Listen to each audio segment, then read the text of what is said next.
Travis went good, so I got a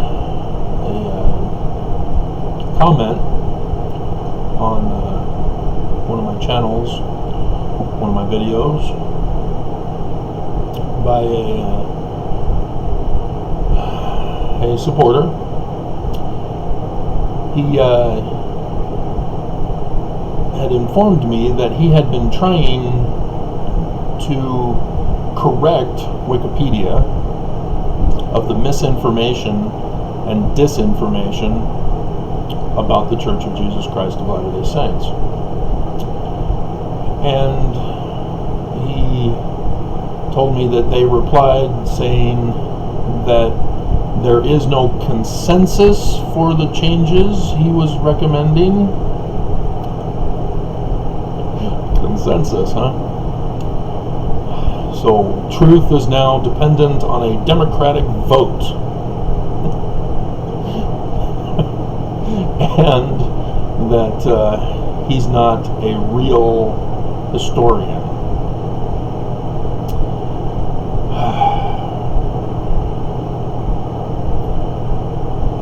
The whole purpose of Wikipedia was to put primary source references. And so you don't have to be a real historian as long as you put primary source references. But you'll notice as you go over church sites on Wikipedia of different characters, places, events, that the references, if they don't have anything cited and claim needs citation, or have modern authors. For example, there's a guy who published a brand new book on Brigham Young, 2019.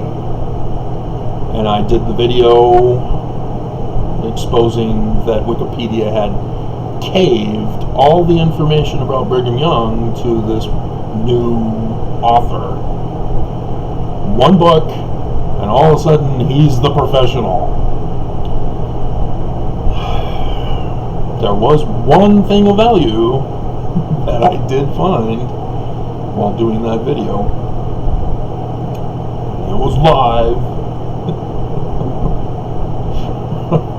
Is that we now know why Brigham Young wanted to take over the church and murder Joseph Smith. The author didn't catch it. He thinks the church is true. And Brigham and Joseph were friends.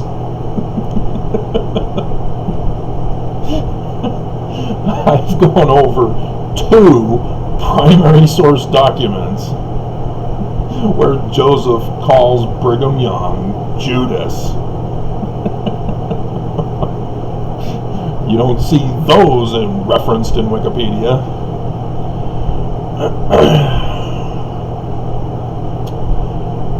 But yeah, his wife was sick, and for 2 years they had been attending a church and hoping that the priesthood power would cure her, and she eventually died. They never joined the church. Then she died. Then all of a sudden Brigham Young immediately joins. Now that's not suspicious at all, is it? Oh, you killed my wife. I'm joining now. Uh-huh. Yeah, no. And so you can see why Russell M. Nelson, a medical doctor, has no interest in healing any of you, but by the power of gratitude, Jesus, prayer, fasting, church attendance. It's because Brigham Young passed it on down.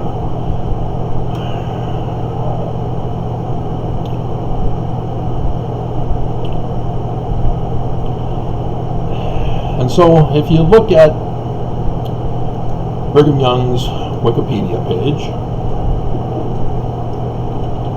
I had Sidney Rigdon's Rigdonite Wikipedia page up, because there's something very interesting.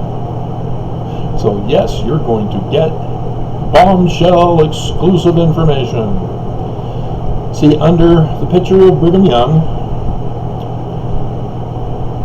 you see the misinformation and disinformation claiming that Brigham Young is the second president, and president is in blue so that you can click on it and find information about what president means, of the Church of Jesus Christ of Latter-day Saints. And again, you can click on that.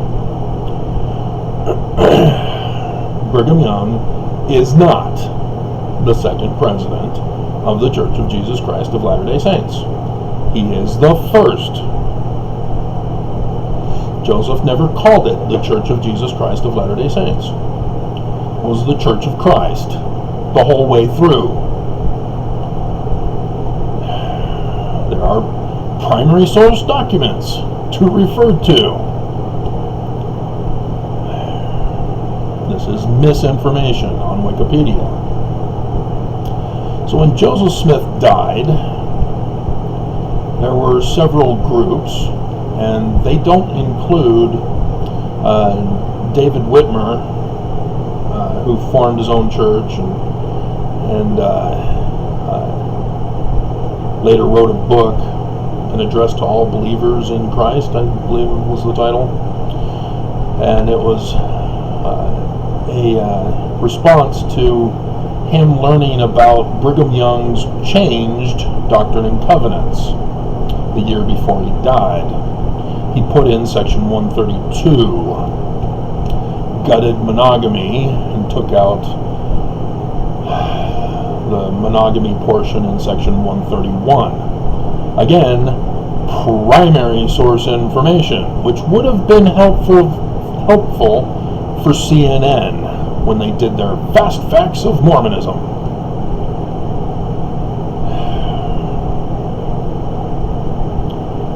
CNN claimed that Joseph Smith put in the polygamy chapter in 1835. Yeah, I don't see CNN giving a retraction. Church ain't gonna say nothing. Oh yeah, CNN, reputable news source. Just like Wikipedia.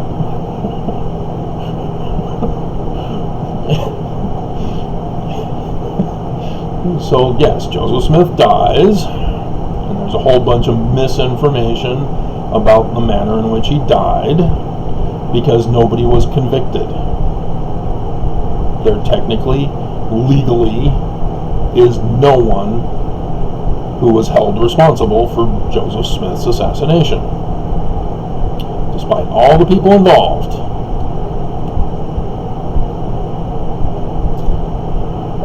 And so Brigham Young was just one group, which just happens to be the largest, of those who formed their own church.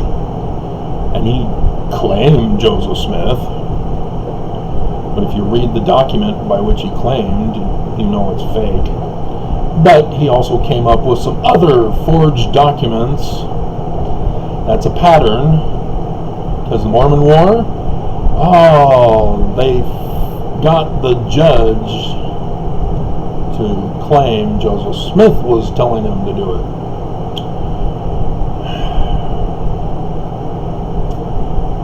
And so the Council of 50 and Joseph Smith personally, one-on-one with his best buddy Brigham, gave Brigham Young secret documents telling Brigham that he is to lead the church when Joseph is gone. We know that's all BS. As members of the church of any of the branch-offs that kept Joseph's 1835 Doctrine and Covenants. How do I know this? Because, is it 1835? Yeah, 1835, March 28th, section 107, verse 22. This is how Joseph Smith established how succession was to be done. Primary source document right here of the Melchizedek priesthood, 3 presiding high priests chosen by the body. So is it the president of the Quorum of the 12? Where did you go to school?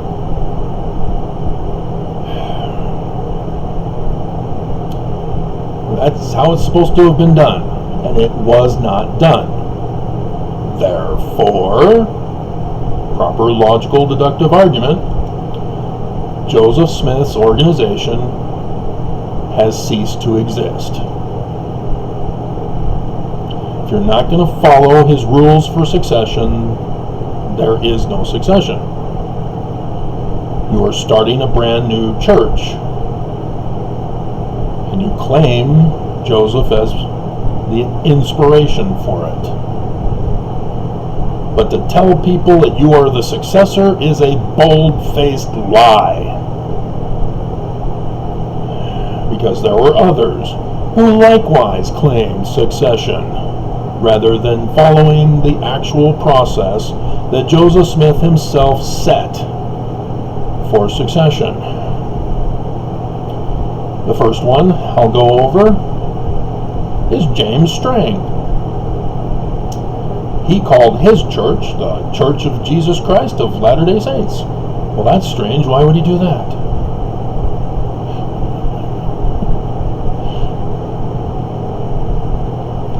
Because Joseph's church was the Church of Christ. Well, it's because James Strang came out of Brigham Young's church.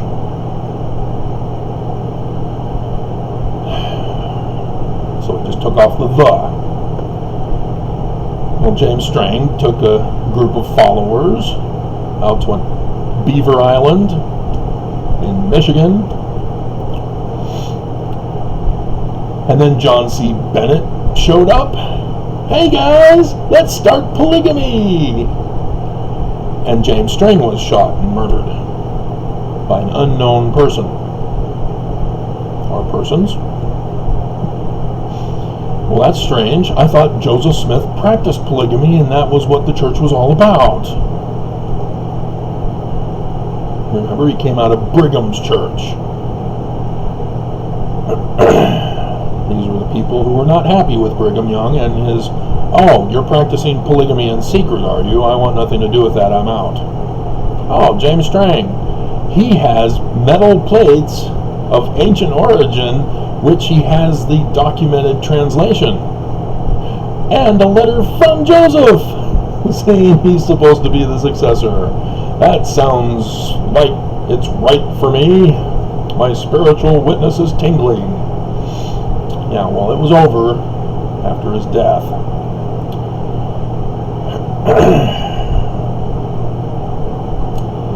And apparently it still continued on through somebody else, because there's a blue arrow going all the way up to 2010 when this little chart thing was made. And I don't know, this may not have been by a real historian.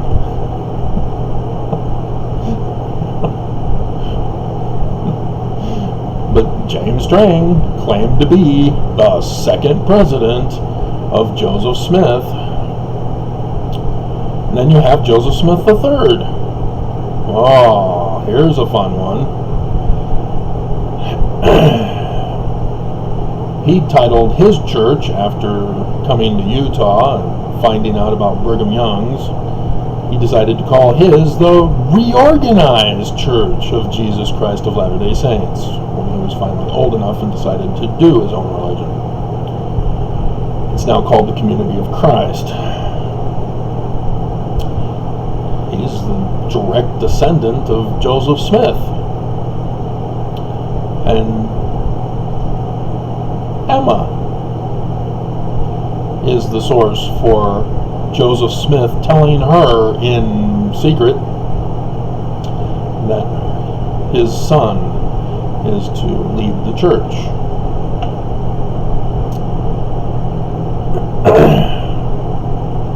After he dies. And so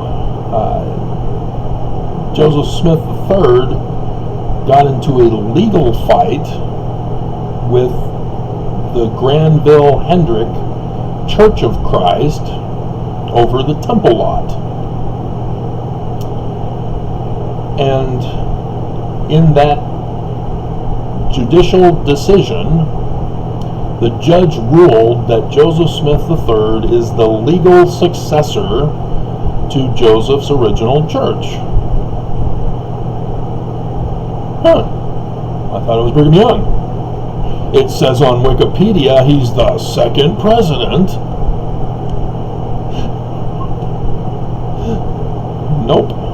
Legally, according to the laws of the United States of America, Joseph Smith III is the actual successor, despite not following the Doctrine and Covenants either.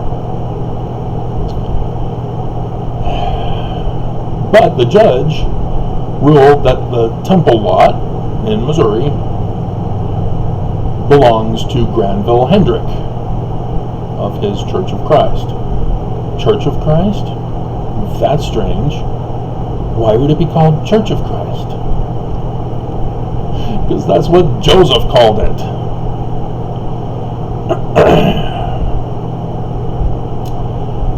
And so life is a bowl of cherries, guacamole, whatever. And so then we have Sidney Rigdon. Sidney Rigdon, from the beginning, even before the beginning, if you know about the real church history, he's one of the very few who know the big picture of Mormonism. Very few. There's Smith Sr., Jr., Hiram, Sidney Rigdon, Oliver Cowdery, and likely his father.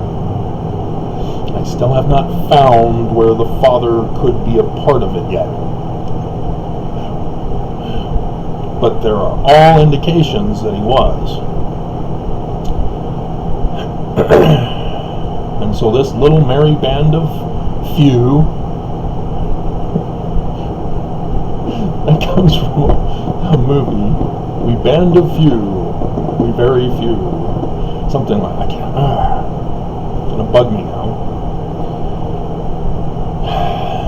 The person incorrectly called them Rigdonites. And this is what I was looking up. He called his the Church of Christ as well. So we have two that called it the Church of Christ, just as Joseph did. How strange.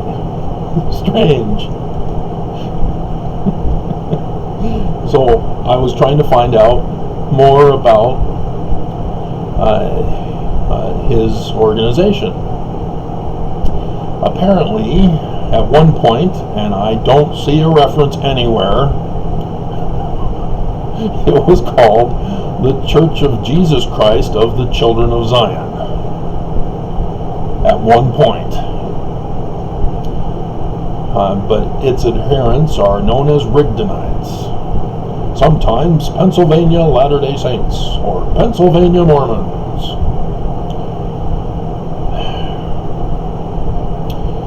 It's William Bickerton who came out of Rigdon's church to form what he called the Church of Jesus Christ. And so they trace to Sidney Rigdon as successor. The Wikipedia page even calls Sidney Rigdon successor, but under Sidney Rigdon's picture, I don't see second president of the Church of Jesus Christ of Latter-day Saints. Why not Wikipedia? Oh, the consensus was that he wasn't? Real historians haven't put it in here? And they say Rigdonite is a name given to members of the Latter-day Saint movement who accept Sidney Rigdon as the successor in the church presidency to movement founder Joseph Smith Jr. Oh, it was just their opinion.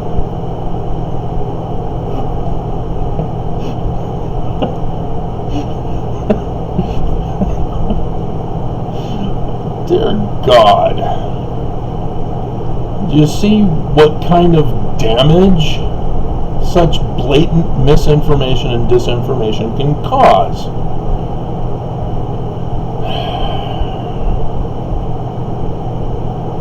I mean, dear God, none of these are successors.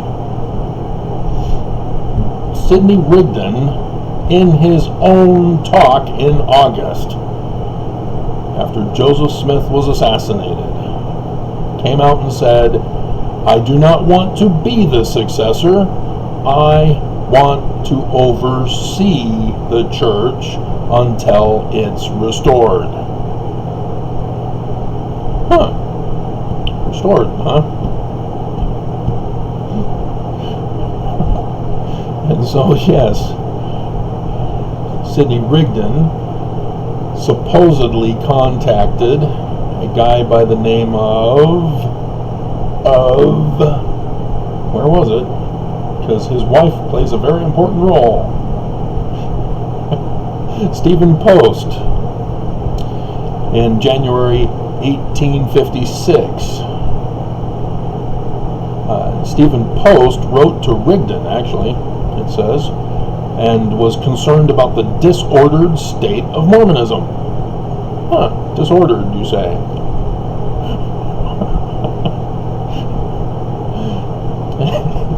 And in March, Rigdon responded with revelation, commanding Stephen Post to reestablish the Rigdonite organization.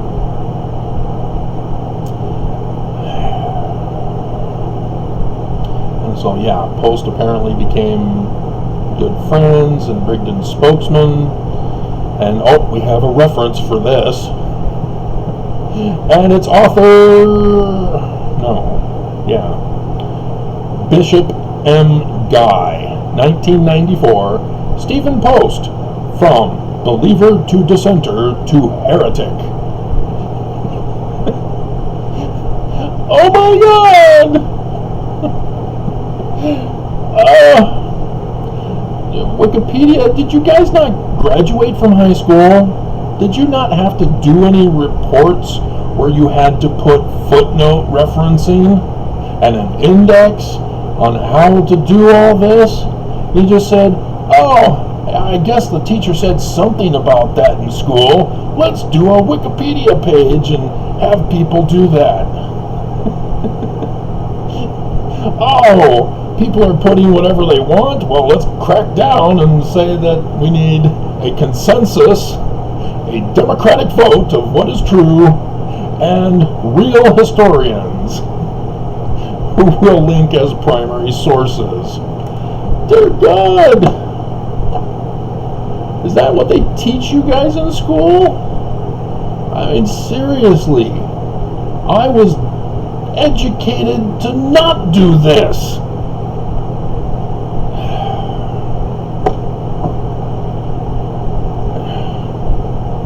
I mean, when students would put secondary source materials when the teacher knew there was a first, the teacher marked them down and they got a lesser grade on their papers.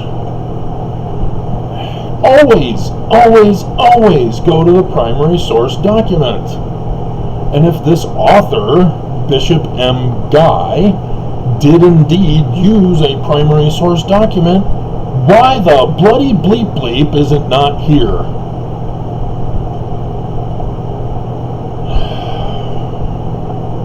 mean, is it his sacred little secret? Only I have possession of the primary source information, and you must buy my book to learn what it is.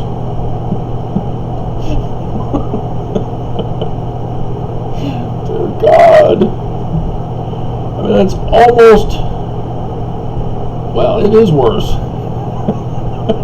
In archaeology, when an archaeologist makes a discovery, he owns the site, and he gets to spend the rest of his days as an archaeologist working on it, and will get paid for the rest of his life, going very slow, and at the end publishing a book by which he then retires.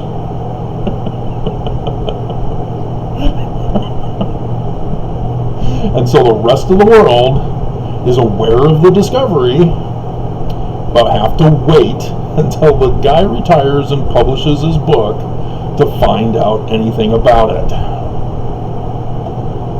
What a joke.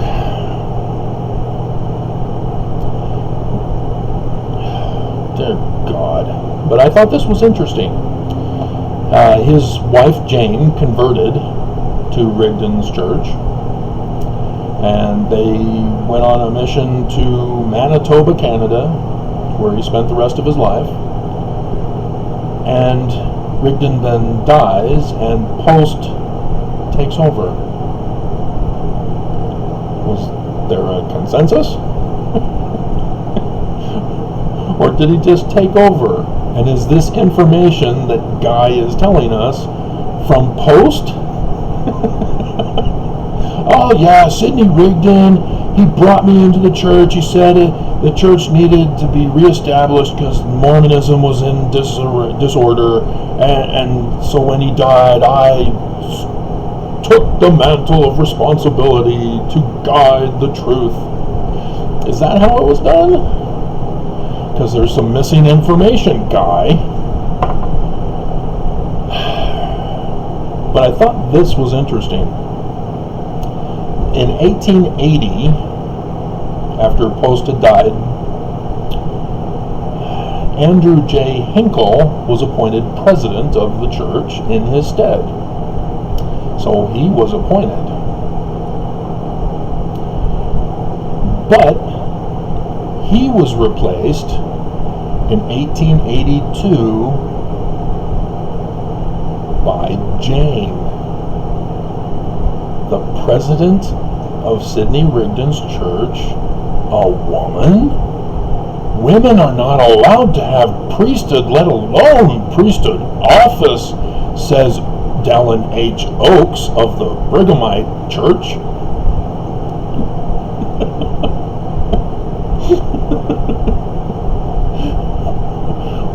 Where in the world would they have gotten that idea? Certainly not the primary source document from 17 March 1842 to the Relief Society that was newly founded by Joseph Smith.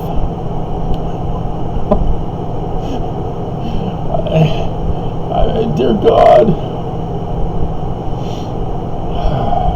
So yeah, I thought that was fascinating. That there can be a female president of the church in the absence of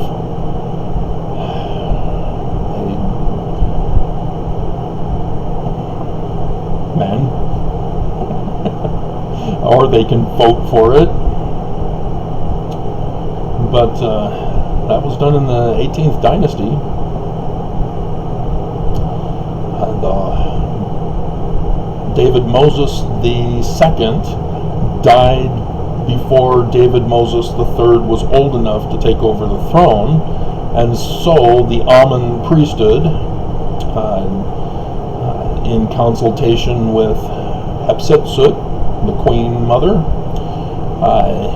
she had informed them that in her patriarchal blessing in the premortal existence, that the council in heaven knew this would happen and that she was to be the successor to the pharaonic throne until David Moses III was old enough. And she even said that she is immaculately conceived through her mother queen from God Amen himself, Father Amen. Immaculately conceived. Isn't that amazing? And so the Amen priesthood said, hey, works for us, you're in. Hatshepsut, second known female pharaoh of the 18th dynasty.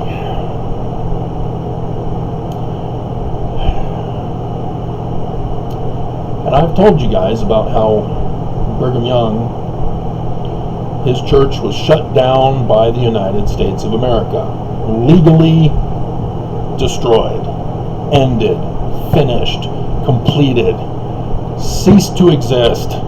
What other word can I use to explain this to you? They were committing crimes with the tithing yard. Tithing. And they were shut down by the United States of America for their corruption. And yet, Wilford Woodruff carried on the burden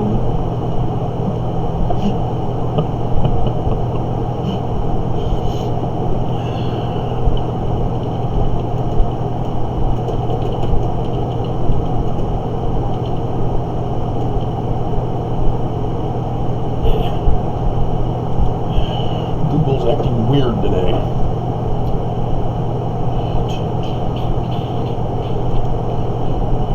Brave Canada, brave Canada. What in the world is this? These are not even in order. Oh my God!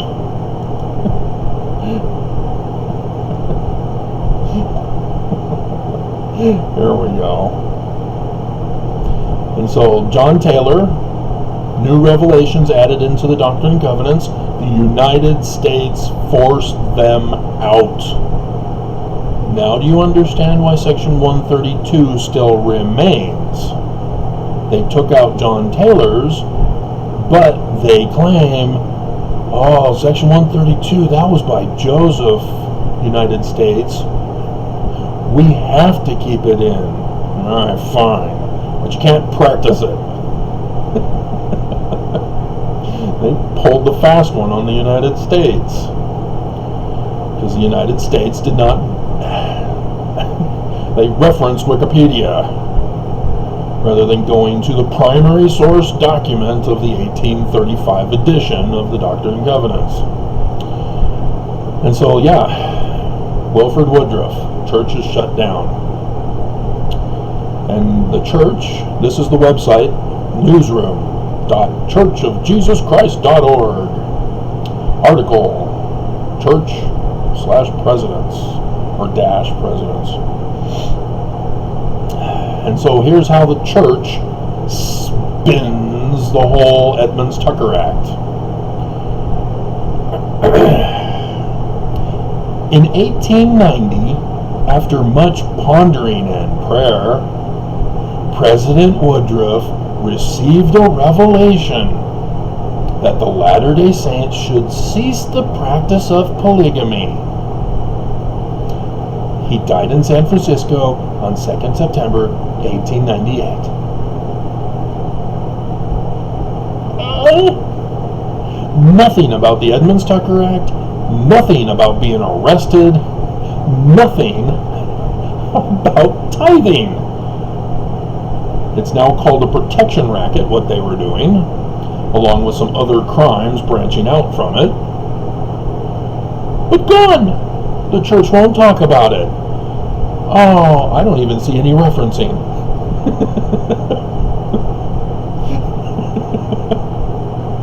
And so then you have Lorenzo Snow, Mr. Windows of Heaven that never happened.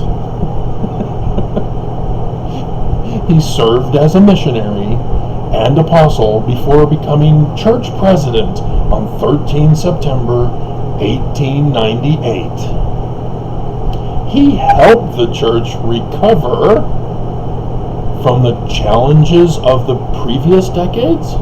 There were no challenges of the previous decades, because it was just in 1890, after much pondering and prayer, President Wilford Woodruff received a revelation that the Church, the Latter-day Saints, should cease the practice of polygamy. What challenges? I need to know. What do you mean I'm forbidden to know? What do you mean I'm going to be excommunicated if I search for it? What do you mean I'm going to be called a lazy learner doubter if I go to Travis Goodsell's videos? Oh my God! Okay, I will give my loyalty to the Church. He expanded missionary efforts, stabilized church finances. What?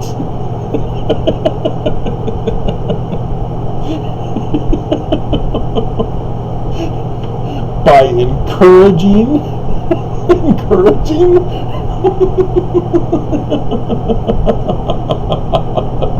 the payment of tithing. Let's do a little test, all of you who are faithful Mormons. Tell your bishop you're going to stop paying your tithing for a couple of years to financially stabilize yourself. And see his response.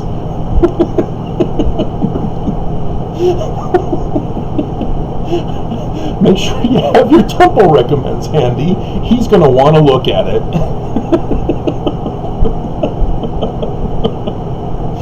That's question number 10. Oh my God. Oh my God. Dear God.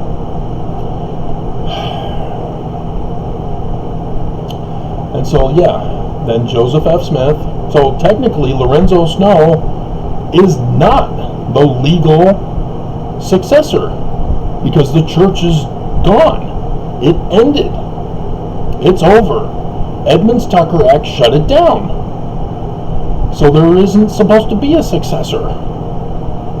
There is supposed to be no Lorenzo Snow. He's an asterisk president of the church, because he's not official. He's not legal. And neither is Joseph F. Smith, Fielding Smith, son of Hiram Smith, who was kidnapped by Heber C. Kimball, taken hostage to this valley. You know, illegitimate president. How sad. The whole thing about this is sad. Asterisk presidents of the Church of Jesus Christ of Latter-day Saints, and they tell us their challenges or revelations, ceasing the practice of polygamy, not tithing.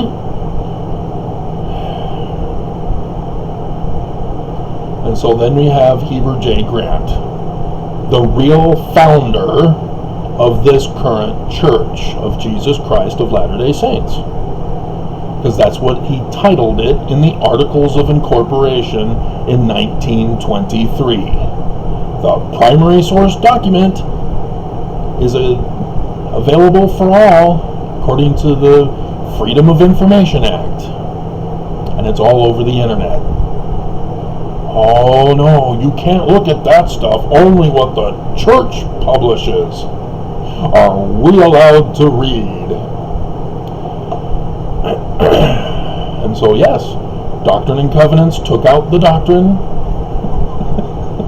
Lectures on Faith, gone in 1921.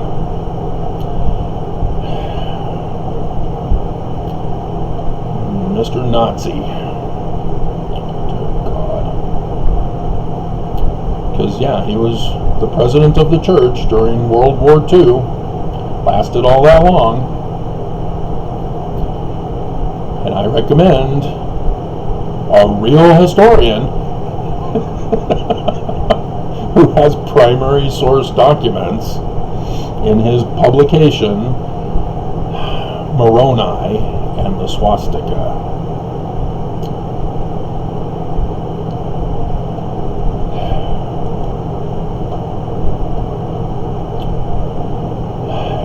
That is the real church history.